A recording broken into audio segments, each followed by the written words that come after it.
We left off in this psalm. David is praying vengeance on his enemies, and he's just pouring himself out to God. He's crying, he's moaning, he's groaning, he's confounded, he's confused, he's asking God to sustain him.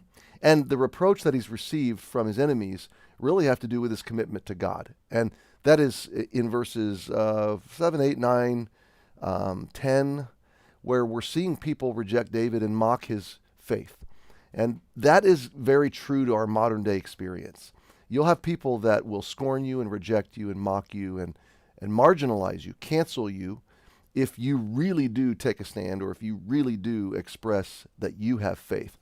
We've seen this situation in the NFL unfolding in the last week where this young man, Damar Hamlin, had a heart attack essentially on the field, collapsed, and was for 10 minutes they were resuscitating him.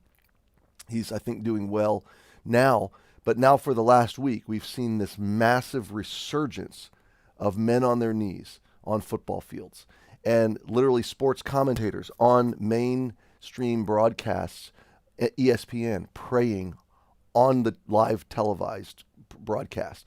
And on we could go. Suddenly prayer's been thrust back into the mainstream. And what's happening, I've seen a little bit of it, and I hope it continues, is that all these silent believers that are out there in the weeds, in leadership positions, in the media, and in sports, and in entertainment complex, all these silent believers have now finally come out and said, well, I believe in prayer too. And they've been given courage. And it's amazing how what the courage of one can do. And that is exactly what happened to Daniel. In Daniel chapter 1, he determined he would not eat the king's meat. And pretty soon there was Shadrach, Meshach, and Abednego. So he had friends stand with him. There's always someone waiting in the shadows to have courage until someone else has courage. And maybe you'll be the first one to have courage to say, you know what, I believe. This is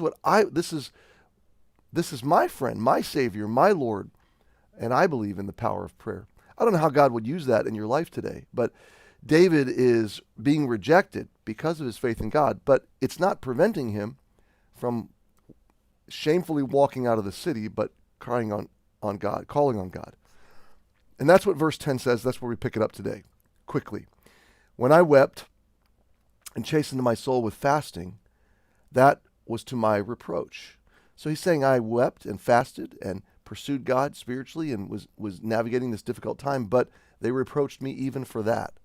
I made sackcloth also my garment. This was a traditional way they would show humility and contrition before the Lord. I became a proverb to them. They that sit in the gate speak against me, and I was the song of the drunkards. Verse 10, 11, 12, David is recounting to God the price he's paid, frankly. He's lost everything. He's gone from being this prominent, well-loved, well-respected, faithful, successful king to being the song of the drunkards who are barely conscious sitting in the gates. Or they that sit in the gate are the leaders of the city, by the way. So those are the nobles, the magistrates, the city leaders. It was like the Chamber of Commerce and the city council all together right there at the gate. It was a prominent place. So those that are prominent and those that are downcast, the drunkards, and everyone in between, has made David the laughing stock of his nation. He's lost everything because he loves God. Now, we'll pause here for today. I want you to see the beginning of verse 13. But as for me. So I was thinking this morning. We can't always control our circumstances, but we can always control our decisions. We always have the ability to make right decisions in response to what our circumstances have brought us.